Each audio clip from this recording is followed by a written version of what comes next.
किसी भी एग्ज़ाम में अगर आपको 95% से ज़्यादा मार्क्स चाहिए तो आपको रिवीजन अच्छी तरह से करनी होगी।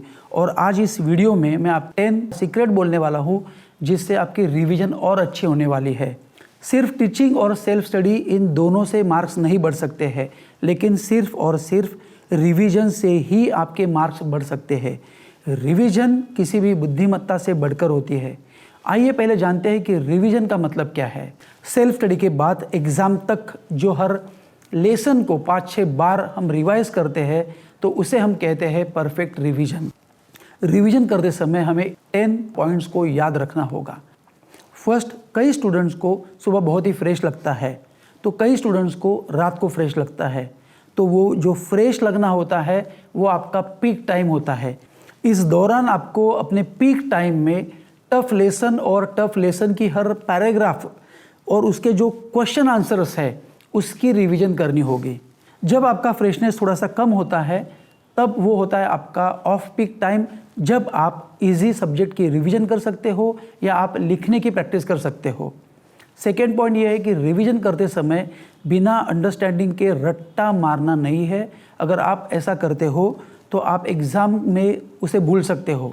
बहुत से घरों में ऐसा होता है कि मम्मी क्वेश्चन पूछ रही होती है और स्टूडेंट कहता है कि फर्स्ट सेंटेंस बोलो, फिर वो आगे की लाइंस बोलता है, फिर वो बीच में फिर कुछ भूल जाता है और फिर मम्मी आगे की लाइंस बोलती है और फिर वो आगे का सेंटेंस बोलता है। ऐसा तब होता है जब आंसर की प्रॉपर अंडरस्टैंडिंग नहीं होती है और फिर भविष्य में उस लेसन की प्रॉपर रिवीजन नहीं होती है।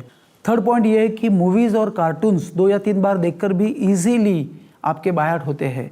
वैसे ही हमारे होम रिवाइज के ऑडियो विजुअल एनिमेशन से अगर आप पढ़ाई करोगे तो वो इजीली आपको समझ में आएगी और वो स्टडी आपके लॉन्ग टर्म मेमोरी में चली जाएगी। पॉइंट नंबर 4 ये है कि जब आप एक लेसन की स्टडी करते हो और फिर बहुत दिनों या हफ्तों या महीनों तक उसकी रिवीजन नहीं करते हो तो उसमें भूलने की संभावना ज़्यादा होती है, इसलिए टाइम टू टाइम रिवाइज करो। पॉइंट नंबर 5, टेक्स्ट बुक में ऐसे कई लेसन होते हैं जिनके कंसेप्ट अन्य किसी चैप्टर्स में काम आते हैं, तो आपको उनकी भी टाइम टू टाइम रिवीजन करनी होगी जो अन्य चैप्टर का बेस है, फंडामेंटल है। पॉइंट नंबर 6, एग्ज़ाम तक कोई भी चैप्टर विदाउट रिवीजन के मत रखो। पॉइंट नंबर 7, रिवीजन करते समय बड़े क्वेश्चन के आंसर्स के पॉइंट्स बनाओ, आप उसकी स्टोरी बनाओ जो आपको आसानी से याद रह सकती है। 8, रिवीजन करते समय आपके स्कूल टीचर्स या अगर आप बोर्ड एग्ज़ाम दे रहे हो तो वो लोग जो आंसर्स एक्सपेक्ट करते हैं, मतलब जिस सीक्वेंस से या जो वर्डिंग वो एक्सपेक्ट करते हैं उसी की ही रिवीजन और प्रैक्टिस करो ताकि आप वही आपके एग्ज़ाम पेपर में लिख सकते हो। 9, आपका कम से कम 1 हफ्ते की पढ़ाई का शेड्यूल होना चाहिए। मतलब इस हफ्ते में कितने लेसन्स को कितना टाइम देना है और कितने लेसन्स आपको थरेली करने ही करने हैं, ये तभी आपको तय करना होगा।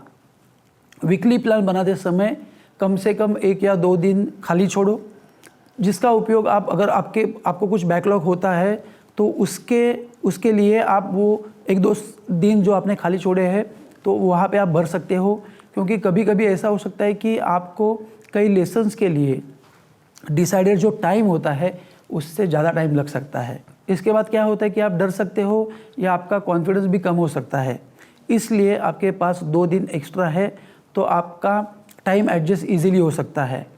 10, लेसन को पढ़ाने से पहले आप ये चार्ट फॉलो कर सकते हैं जिसे हम कहते हैं लेसन वाइज एनालिसिस फॉर्म।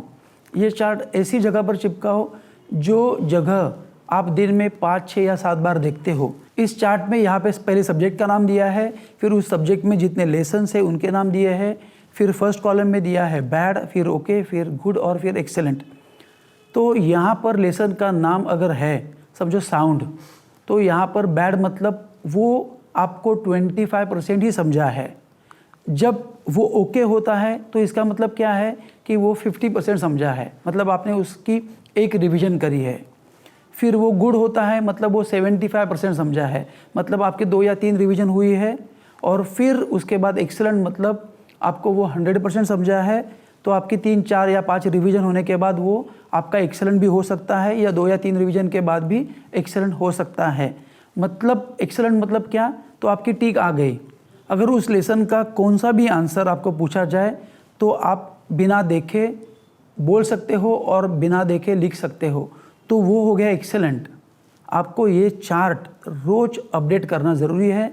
इस चार्ट को बनाने का हमारा पर्पज़ ये है कि एक्सेलेंट पर सभी लेसन की टिक बढ़ाना, मतलब आपको वो लेसन बराबर से समझा है और आपको उस लेसन के सभी आंसर्स बराबर से अंडरस्टैंड हुए हैं और आप उन्हें बिना देखे बोल रहे हो और लिख रहे हो। तो आपने इस वीडियो से जो भी सीखा है वो आपके घर में डिस्कस करो, इसके ऊपर आपका एक्शन प्लान बनाओ, इसके पॉइंट्स लिखो और आपके घर में इम्प्लीमेंट करो। अगर ये वीडियो आपको पसंद आया है तो इसे लाइक करो और शेयर करो और सब्सक्राइब करो, ताकि हमारे अन्य आने वाले नए वीडियोज़ आपको बहुत ही आसानी से मिलते रहेंगे। And thanks for watching this video. I wish you all the best. Bye bye, take care.